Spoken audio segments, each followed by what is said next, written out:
Hello, my name is Spencer Clemson, and I'm excited to share my leadership journey, how I've grown as a leader and teacher through coursework in organizational leadership, and what I've learned, who I am today, and where I'm headed next.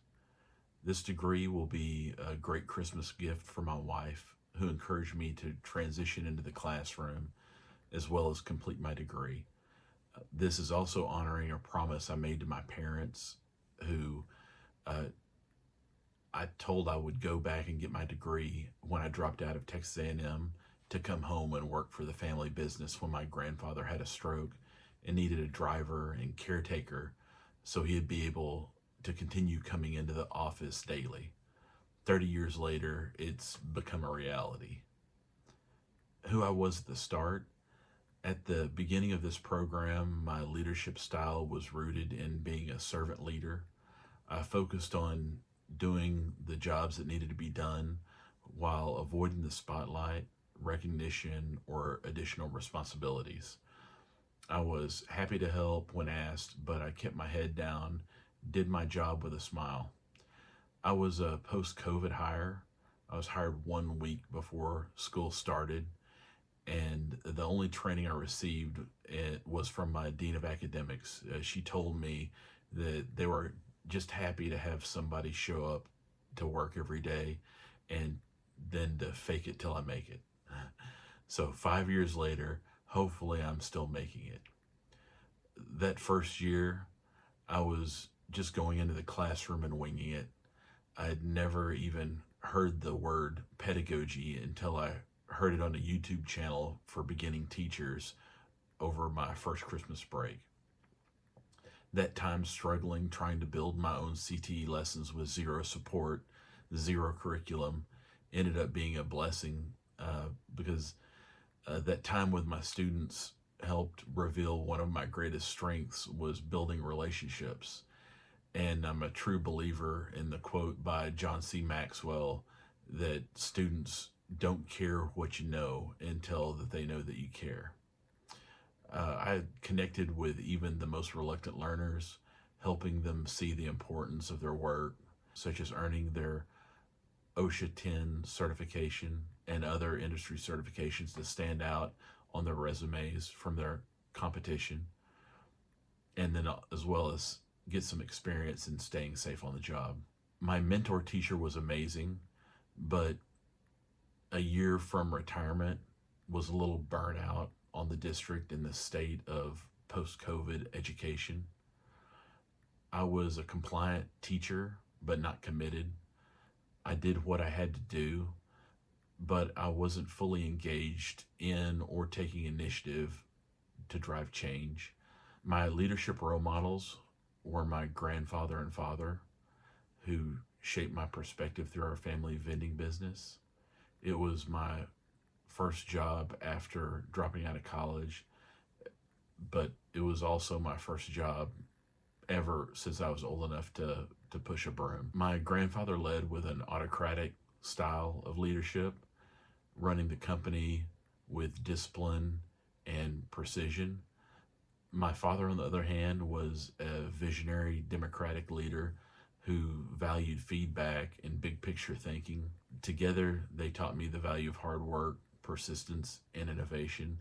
And it also showed me how two different leadership styles can work together as a duo, be stronger than they are individually. The lessons learned through the program, each course in organizational leadership brought invaluable lessons that shaped my approach to leadership. During issues in organizational leadership, it taught me to identify and analyze different leadership styles: autocratic, democratic, laissez-faire, and transformational. I reflected on leaders that I've known and saw in action in my past working situations. And it also let me focus in on the importance of situational leadership. I realized that fostering committed employees rather than compliant ones should always be the goal. During data-driven decision making, I was introduced to using and delving into data, uh, especially in the classroom. Now I use data extensively to make decisions in my classroom, even before I meet my students. Before the year, I'll analyze their academic profiles in our Skyward student management system.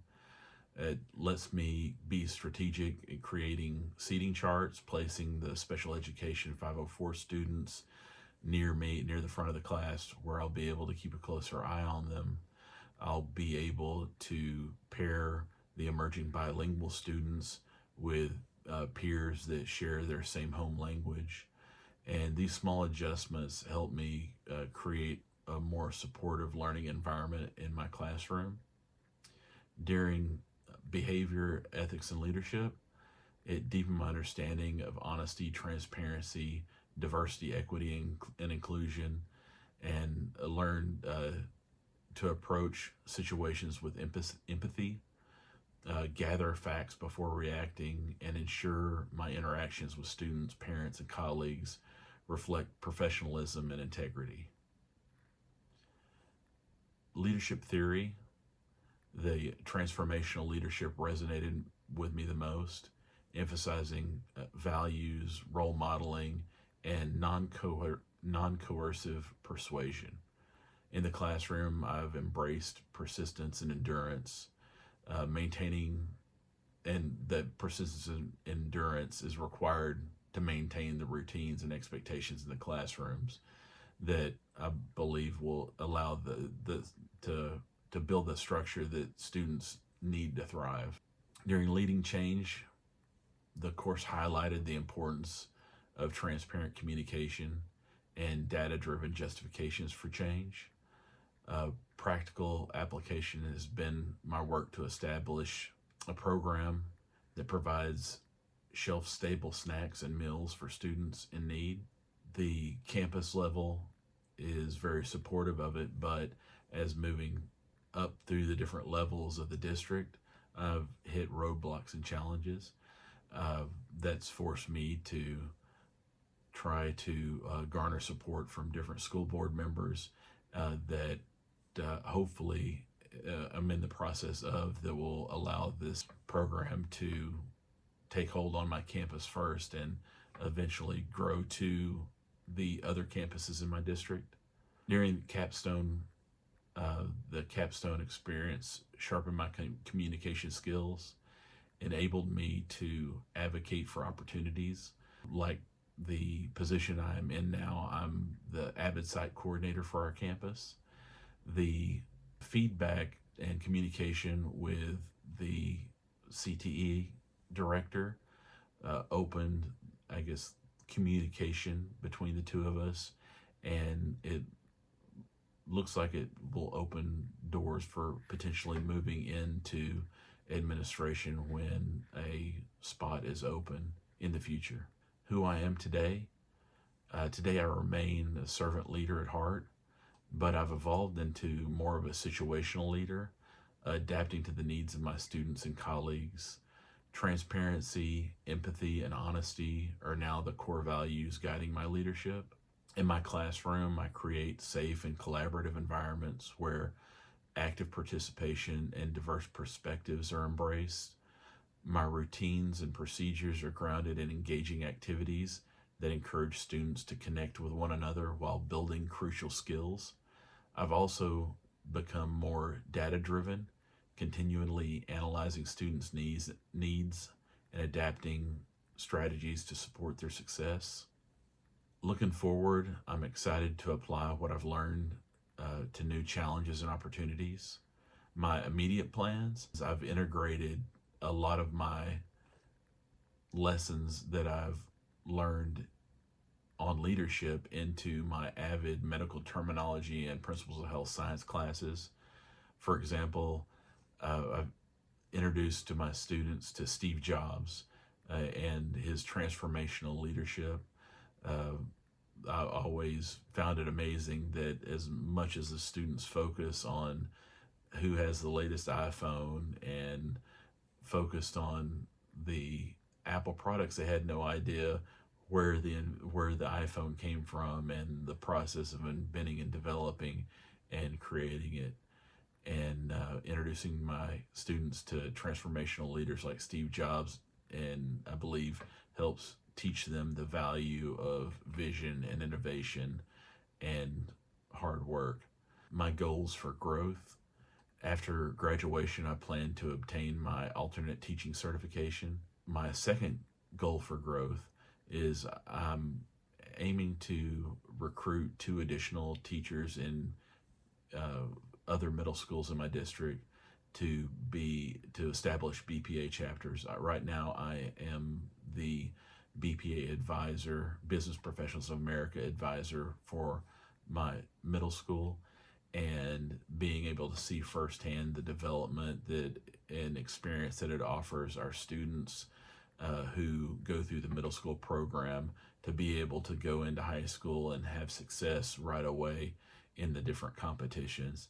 I believe my first group of students that competed, I had national qualifiers at the middle school level, but their freshman year they were all able to go at the high school level and qualify for state, which is a really big thing for freshmen. It doesn't just happen. So that really helped me shine a spotlight on what I wanted to do next, is to be able to grow our high school program, but as a middle school advisor, coaching other middle school advisors to establish their BPA chapters on their campuses and grow our program district wide.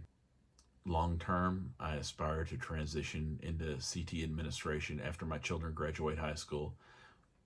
That would allow me the extra time that would be needed to commit to such a position.